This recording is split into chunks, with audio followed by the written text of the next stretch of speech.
Hello truckers and welcome back to American Truck Simulator. As you can see, we are approaching our load, which is a very big harvesting machine. We're here in the International 9900i. I didn't get a heavy haul warning for this one, so I think we're going to be okay. So I wanted to bring you guys in as we were coming in to do our attaching. All right, let's get the head tracking turned off so I can... Oh, you know what? I need to fix the... I'm sorry. I know that I know some of you are going to click off because I'm doing keybind assignments, but I need to fix this. I want to change it so that my camera controls are... I want the interior camera forward to be my hat switch up, and then my lean out camera to be my hat switch back, so we don't have to wait for it to turn around like that. So now I should be able to go forward and backwards. Oh, yeah, that's better. All right. So now we'll back up into this. Other way helps. Get ourselves locked into this trailer, pick it up, and then we're heading up to, I think, UKIAH, California. So, very nice. Get that trailer set up like that. Not what I meant to do. Let's go ahead and get ourselves a nice cool view of the truck and the trailer combo that we have going on. This is a big articulated trailer, so it's going to require a little bit more care than I would normally have to put into these particular things here. And then, so yeah, we are going from Santa Cruz, California, up to UKIAH, carrying this big, heavy harvester. So, can we get back? Oh, I forgot I changed the keybind for that. Duh. All right, so let's go ahead and, oh, I got to turn my head tracking back on. Yeah, there we go. So now we can actually look in our mirrors and see what's going on with this thing as we're turning, because this is going to be a slightly more difficult load than anything we've done so far for this career. I have driven these before in other careers, but, you know, if I'm going to do a new playlist on these on this YouTube channel, I kind of need to start my careers over so you guys can follow along as we go. So we need to take a right turn out of here. For those of you who are interested, I am using the free OpenTrack face tracking software that has been available for quite a while. I find that it's not smooth and accurate enough for, say, DCS, where you need really hyper accurate face track or head tracking. But it's good enough for something like this, where really all you really need is to be able to look left and right. So we're going to continue trying to mess with it, see if I can get super accurate with looking around with it. And as long as it works, it works. I've been on the fence about whether I'm going to use head tracking or just the in-game camera options. And then I remembered, well, I can turn the head tracking on and off when I'm in situations like backing up. So just like I can turn certain things on and off with the in-game camera system, I can turn things on and off with the head tracking as well. So I've been finding that using the head tracking when I'm doing backing up maneuvers is just very annoying for me. So I have to remember, oh yeah, there's a hotkey that turns that on and off too. So, but the biggest reason I was wanting to avoid using head tracking is that, you know, I like to be able to look around and move my body around so that I'm not stuck in one position the entire time. And, you know, I need to be able to do that. And if I do that while the head tracking's on, well, yeah, that's going to be a problem. But if I remember to press the keybind for that, then I can press the keybind, do my little stretches or whatever it is that I need to do while we're moving, and then turn it back on so we can look over at mirrors and stuff like that. Because I do find that it's much more intuitive and easy to use when we're on you know, forward roads like this where we're just driving normally. But anytime I'm going to be in a backing situation, I really want to be able to turn that off and just use the in-game camera controls. So, now that we've got all that preliminary stuff out of the way, and I need to make sure I'm well over to the right so that our load is not creeping over into that oncoming lane. I don't know what I want to talk about for this particular drive. We got 160 miles to go. Doesn't seem like our truck's having a problem hauling it up this hill, so ideally it's not going to take us that long to get there. And if we can get the load done quickly enough, we might try to squeeze in another one. So it all just kind of depends on how long it takes me to get through all these twisty turns. We are going up the Pacific Coast Highway, it seems like, so that's cool. Ooh, we're going to be able to honk our horn here in the tunnel here. Oh, I got a speeding... Who gave me a speeding violation? Is there a cop behind me I didn't see? That's lame. Well, that was expensive, too. $850? Jeez. All right, let's get the cruise control turned on.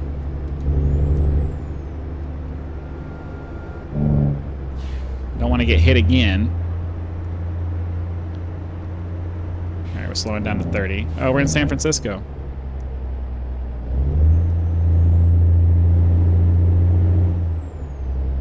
All right, we'll try to cruise control our way through this because I don't want these cops getting me again. That sucked. I'm still trying to figure. I'm using a. If you looked at my video description, you'll know. I'm using a flight yoke and rudder pedals as my driving system for this because I don't have a steering wheel and pedals and all that stuff that would you know, be more realistic. It works well enough, but it also is. There's no springiness on the pedals, so I don't get any kind of feedback for when I'm on for how hard I'm pressing things. I didn't realize that we had already. Hopefully I don't get a ticket here. I think we got it before it. Yeah. But I don't get any kind of feedback. It's the standard, you know, there's some springiness on the rudder part of it, but the brake pedals that I'm using as my gas and brake for this are just, they have very weak springs because they're not really meant to be used that much. So yeah, I tend to stomp on the brakes a little bit harder than I should, and then the truck comes to a stop a lot harder than I really want it to, and it gets kind of like, yeah. Kind of sucks. But it is what it is. We learn to make do. All right, anybody coming around this way? We need to make our left turn over here. I'm going to try to make it pretty wide so we can hopefully keep the load off of the curbs and stuff. Okay, we doing good? We doing good? I think we did okay. It's kind of hard to look at, like in this, it's easier in real life, but in this game, it's kind of hard to look in your mirrors and still maintain control of what you're doing, because I don't know, it's just weird. It's not the same sensation as when you're actually behind the wheel of the vehicle doing things. And it doesn't help that because I'm not using a steering wheel, no matter how low I turn the dead zone down, I still have to turn the yoke a lot before it'll finally start. All right, let's give ourselves a little bit of an extra wide room there so that hopefully, yeah, I want to make sure we're clearing all of those curbs so that we're not, I know it's just a video game, and for a lot of things I tend to just treat it like a video game, but if I don't have to go over curbs and stuff like that, I would prefer not to. And of course we end up having to stop on a hill, so it's probably gonna struggle a little bit to start getting up here. If you've ever driven in San Francisco, it's not very fun, especially in some of the places where you get a lot of the extra steep grades that you have to go up.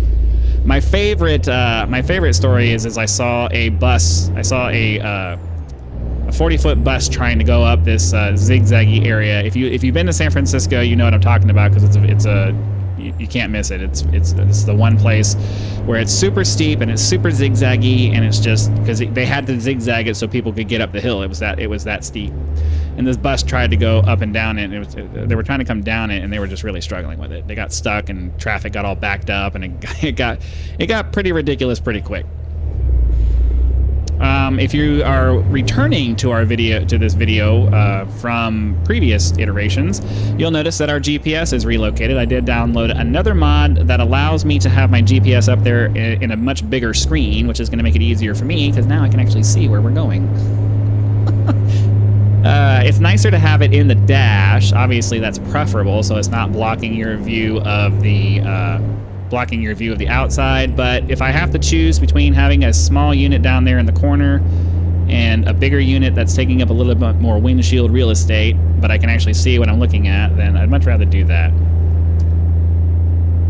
Okay, so we're gonna come up here, come to a stop and wait. Yeah, the threshold between not enough brakes and too much brakes for these pedals is just, it's kind of insane. I think I'm going to check I'm going to adjust my head tracking a little bit I'm going to remove the dead zone on it because it's a little bit too jerky when I'm trying to look around at things. It takes too long to respond, and then it throws me off when I try to do that. So we need to make a left turn up here, so I'm going to actually slow down and let these guys get by me so I can start getting over. And then we'll come over here, we'll make our left turn. Still got 133 miles. This detour, this drive through San Francisco is really slowing things down a lot. being stuck doing 30 miles an hour is not fun. So, oh, and now we have to stop here because I was a little too hesitant. That's all right. Pull forward a little bit so we're not too far away from the line. I know that irritates me in real life when people do that, so I'm not going to do it even in the video game here. But yeah, I guess that feels a little bit better, but I don't know. There's a lack of precision with the face tracking, probably because my room isn't bright enough, but also just because face tracking just isn't as accurate as like a track IR or something like that. So if you really want to have really smooth and accurate head tracking, splurge for the track IR. I can't afford it, so the open track is what I have. you make do with what you can get. All right, so we need to make a left turn up here in a second. Is there anybody to our right? Because I need to make a... Well, I guess I can probably just make an extra wide turn over here, and hopefully it should be fine. Okay, looks like we're going to be okay. Yeah, that's fine. All right, so we'll continue down the road this way, and hopefully we're getting out of San Francisco here pretty soon, and we can start getting back up to highway speeds, because this is not fun. Oh, good, nice. I like it when you get up to a red light and it changes as you get to it. I mean, it would be better if it changed before you slowed down, but you know, I'll take what I can get. It's better than nothing. It's better than having to go and sit there for a long time. Oh, red light. So I'm going to take up both of these lanes because I need the extra room for my trailer. That trailer, you need a pretty wide berth for that trailer. All right, waiting at the light. Oh yeah. Well, I pressed the pause button and it changed. This is what I'm talking about. I talk about this in other videos where like I know I need to press the pause button when I get up to these lights, but then I feel like as soon as I press the pause button, it's going to change, and then I didn't really save anything, and I put in a cut for nothing. I mean, I guess it's better. I guess it's better to put a cut for nothing than to leave it long, and then you guys have to sit here for 30 seconds of freaking waiting on a light, but whatever. Oops, slow down so we don't get to take it here. But it looks like we're going to get on the freeway here, so we should be able to get back up to 55, and, you know, I'm trying to continue my way north so we can get out of California and be done with these 55-mile-an-hour speed limits. Was that? Okay. I didn't realize... Is there anybody behind me? I just need to back up far enough to be able to... I don't see any shadows back there. And I just need to back up far enough to be able to make this turn here, so I think we're okay. I'm going to start pulling out in front so that hopefully these guys will stop. Stop! Stop! Dude, okay. Jerk. Wait for me. Wait for me, please. Oh, you guys suck. Oh, those guys suck really bad. Alright, anyways. I was trying to nose my way in, but they were being a-holes. Alright, we're gonna get up here on the freeway.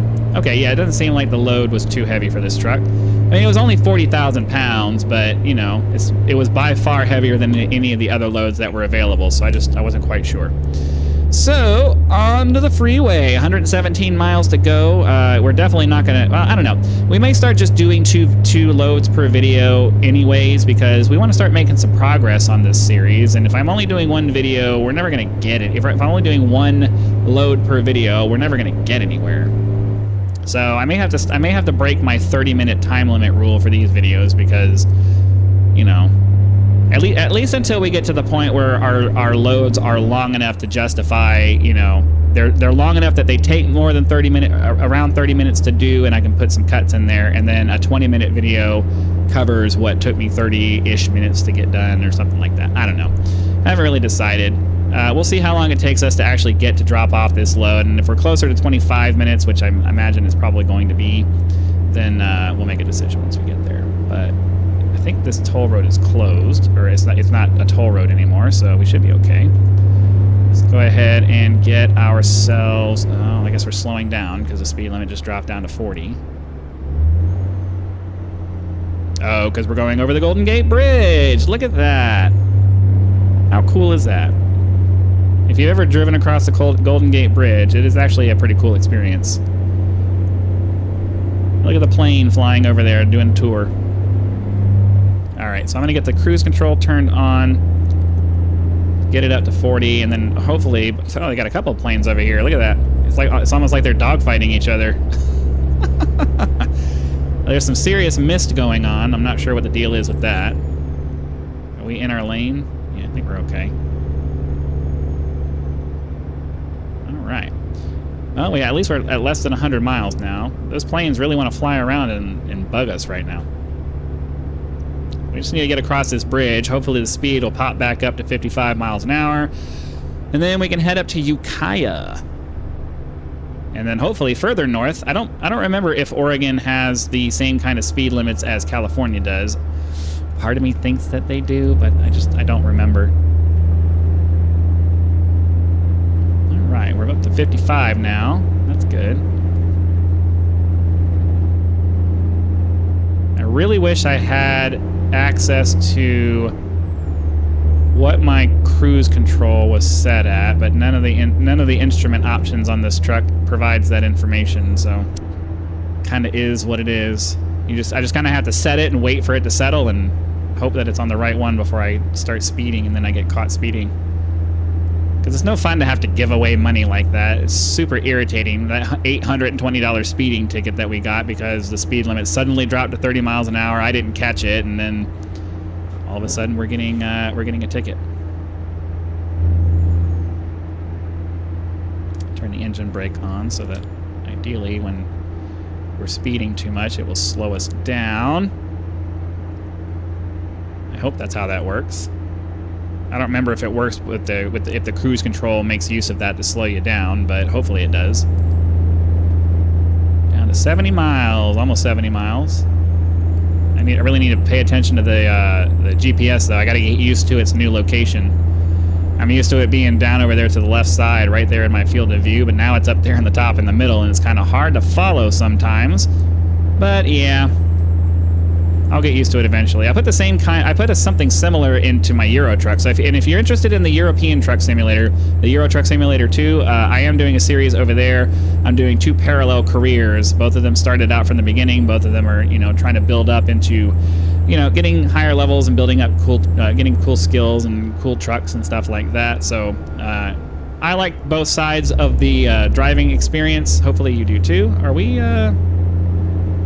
Our cruise control is not really handling our speed very well. But anyways, I like both of them, so if you like both of them, be sure to check out my Euro Truck Simulator 2 playlist, because they're both going to be doing similar things, but just in different places and with different trucks. So I think it's different enough to be fun and interesting. Your mileage may vary. Down to 50 miles.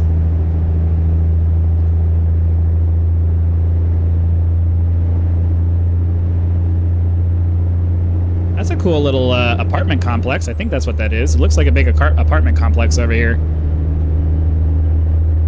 Oh. It's like a marina complex. Like people have their boats where they live and stuff. That's cool. I've mentioned it more than once in the past that my dream is to go sailing around the world. Get myself on my own boat and go travel around and see all the different places in the world that are beautiful and interesting to see. I think that would be awesome. I'm starting to get some graphical lag now. I don't know if it's because of trees and all of that kind of stuff that are loading now, but I don't usually get graphical lag in this game. Not sure why it's starting to crop up now. I even turned my graphic settings down, I think, because I was starting to have issues with my recording software in some of my games because it was struggling to deal with the combination of trying to record and render everything and all of that. So I've started turning my graphic settings down slightly to give myself a little bit more headroom. Seems to help out a little bit for the most part, but it kind of sucks that I have to turn my graphics down. It just means that the maximum settings for these games, even at 1080p, is right there at the limit of what my graphics card and system can handle. So I'm drifting over into the other lanes there. Oops, sorry guys. Sorry for those of you who I am trying to run into with my trailer. Don't really mean to. Let's try to get down here. We only got 25 miles, so we're getting pretty close to being done. And there's not going to be any backing required for this one because articulated trailers are pretty much impossible to back. So At least the articulated trailers that have like extra little things on the back. It's virtually impossible to back up multiple trailers. It can be done, like if you have a lot of skill and you know what you're doing and you've been doing this for a while, it can be done, but it's really, really hard. I don't want to do it. So fortunately, loads like this, when it's basically like a pull through RV slot or whatever. They have a spot for you to go to. You pull up to it, stop on it, drop off your load, and then you're done. Oh, we gotta slow down because. Okay, can we slow down, please? I'm trying. There we go. Like I try to put in a reasonable amount of brake, but then it's not enough, so it's kind of irritating sometimes. Okay, 10 miles to go. Almost there. Yep, we can see the destination up there in our in the GPS up there. So, welcome to UKIAH. We're gonna go drop off our gear here, and then I don't know. I think I might go ahead and try to grab another load. I think I will cut in between so that you guys don't have to watch me drive over there and grab it. But yeah, let's hurry up and get this load dropped off. It would help if I went back up to the speed limit. Kind of makes a big difference in the amount of time it takes to get places if you're actually driving the speed that you're allowed to drive. Okay. So ideally, we can make this turn here. Let's watch the trailer. Stay off to the left side. Oh yeah, it cut over into the grass pretty hard, but we're pretty close, and I think we cleared it pretty good. So let's get over here. Almost there, and we'll drop off this trailer.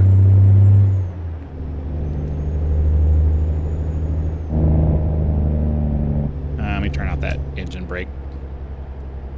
It's a little bit obnoxious.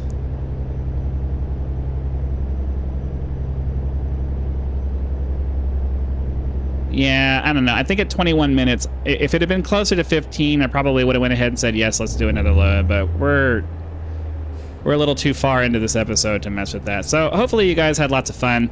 Be sure to click that like button so the YouTube algorithm knows that you did and sends the video out to more viewers so that we can get as many people along for these rides as we can.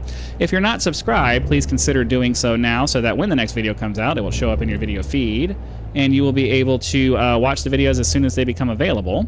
And lastly, I do have channel memberships available for those of you who would like to support the channel. Channel members get get perks such as early access to my videos along with a couple of other things. So be sure to click that join button just below the video player so that you can check out what those perks are and decide if that's something you would like to participate in.